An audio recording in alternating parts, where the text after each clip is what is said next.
Bangladesh football লিগের ঘটনাবহুল ১৩তম round এবং ১৩তম রাউন্ডের প্রথম দিনে যে ৪টি ম্যাচ অনুষ্ঠিত হলো, সেই ৪ ম্যাচে কিন্তু ৪টে রেড কার্ডের ঘটনা ঘটেছে। এবং এই এই ১৩তম রাউন্ডের কিন্তু ঘটনাবহুল আরও একটা ঘটনা রয়েছে, যেখানে বসুন্ধরা কিংস কিন্তু খেলতে নেমেছিল ৪জন বিদেশি ছাড়াই, মানে তাদের স্কোয়াডে কোনো বিদেশি ছিল না। তারা নেমেছিল সম্পূর্ণ দেশি স্কোয়াড নিয়ে। তাদের যে বেতন ইস্যুর যেই সংক্রান্ত যে সমস্যাটা রয়েছে, সেই কারণে বিদেশিরা কেউ এই মুন্সিগঞ্জের স্টেডিয়ামে আসেনি রহমতগঞ্জের সঙ্গে ম্যাচটি খেলতে। তবুও কিন্তু বসুন্ধরা কিংস এই মুন্সিগঞ্জ থেকে 1 পয়েন্ট নিয়ে ঢাকায় ফিরছে।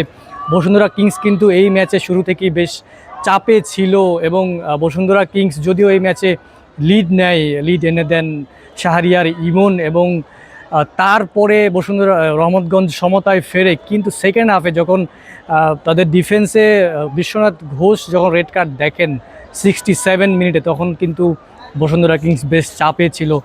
যদিও রহমতগঞ্জ সেই সুযোগটি নিতে পারেনি, উল্টো রহমতগঞ্জের নেপালি ডিফেন্ডার অভিষেক লিম্বু 81 মিনিটের সেকেন্ড ইয়েলো রেড কার্ড দেখে মাঠ ছাড়েন। এবং এই যে 22 থেকে 23 মিনিট যে রহমতগঞ্জ একজন বেশি থাকার যে অ্যাডভান্টেজ নিয়ে তারা খেলেছে, তবুও কিন্তু তারা গোল বের করতে পারেনি বা ম্যাচটা জিততে পারেনি। ওদিকে গাজীপুরে কিন্তু আবাহনী তারা জয় তুলে নিয়েছে। ওই ম্যাচেও রেড কার্ডের ঘটনা ঘটেছে। পুলিশ এফসির ডিফেন্ডার শরীফউদ্দিন তিনি রেড কার্ড দেখেন সেকেন্ড হাফের পরে, সম্ভবত 56 বা শরীফউদ্দিন রেড কার্ড দেখেন শরীফউদ্দিন নীরব রেড কার্ড দেখেন 70 মিনিটে। এবং পুলিশ এফসি যদিও তার আগেই ম্যাচে লিড নিয়ে নেয় 2-1 আলামিনের গোলে, এবং তারপরে শেখ মোরসালিন 3 নম্বর গোলটি করে। ঢাকা আবাহনী কিন্তু সেই সুযোগটা নিয়েছে, বসুন্ধরা কিংসের জয়ের সুযোগটা। তবে ফর্টিস এফসি কিন্তু সেই সুযোগটা নিতে পারেনি। ফর্টিস এফসির তারা কিন্তু আরামবাগের সঙ্গে ম্যাচ ছিল ফর্টিস এফসির, কিন্তু ফর্টিস এফসি সেই সুযোগটা নিতে পারেনি। ফর্টিস এফসির সেই ম্যাচে কিন্তু রেড কার্ডের ঘটনা ঘটেছে। ফর্টিস এফসির সবথেকে বড় তারকা ওমর বাবু তিনি কিন্তু 58 মিনিটে রেড কার্ড দেখে মাঠ ছাড়েন। তবে এই সুযোগে তবে ফর্টিস এফসি ম্যাচটা অবশ্য হারেও নি, তারা আরামবাগের সঙ্গে গোল শূন্য ড্র করেছে। তবে ফর্টিস এফসি ম্যাচটা জিতলে তাদের পয়েন্ট 27-এ চলে যেত এবং তারা কিন্তু সুযোগটা নিতে পারেনি পয়েন্ট টেবিলের। যদিও তারা এখনও 2 নম্বরেই রয়েছে পয়েন্ট টেবিলের। ঢাকা আবাহনীরও 25 পয়েন্ট, ফর্টিস এফসিরও 25, কিন্তু বসুন্ধরা কিংস কিন্তু এখনও শীর্ষস্থান ধরে রেখেছে, তাদের পয়েন্ট 28।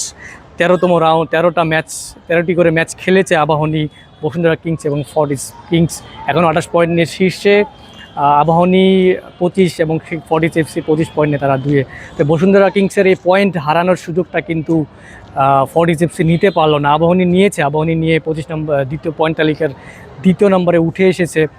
ফর্টিস এফসি যদি ম্যাচটা জিততে পারতো, সেক্ষেত্রে কিন্তু তারা এককভাবে 27 পয়েন্ট নিয়ে পয়েন্ট টেবিলের 2য় স্থানে চলে আসতো এবং কিংসের সঙ্গে পয়েন্টের ব্যবধানটা কিন্তু 1 থাকতো। তারা লিগ টাইটেল যে রেস, সেখানে তারা অবশ্যই আরও এগিয়ে যেতে পারে, তবে সেটা পালন। তবে বসুন্ধরা কিংস কিন্তু সম্পূর্ণ দেশি স্কোয়াড নিয়ে রেড কার্ডের যে ঘটনার পরেও কিন্তু তারা 1 পয়েন্ট নিয়ে মুন্সিগঞ্জ থেকে ফিরছে। তবে বাংলাদেশ ফুটবল লিগ যে জমে উঠেছে সেটা বলতেই হয়, এবং বাংলাদেশ ফুটবল লিগের যে নতুন চ্যাম্পিয়ন পাওয়া যাবে কিনা, ফর্টিস এফসি চ্যাম্পিয়ন হতে পারে কিনা, সেটা দেখতে অবশ্যই অপেক্ষা করতে হবে। তবে ঘরোয়া ফুটবলে যে জমজমাট লড়াই, সেটা কিন্তু ইতিমধ্যে জমে উঠেছে এবং দর্শকরা কিন্তু সেই জমজমাট লড়াইটা দেখতে মুখে রয়েছেন, তারা অবশ্যই সেটা ফলো করছেন।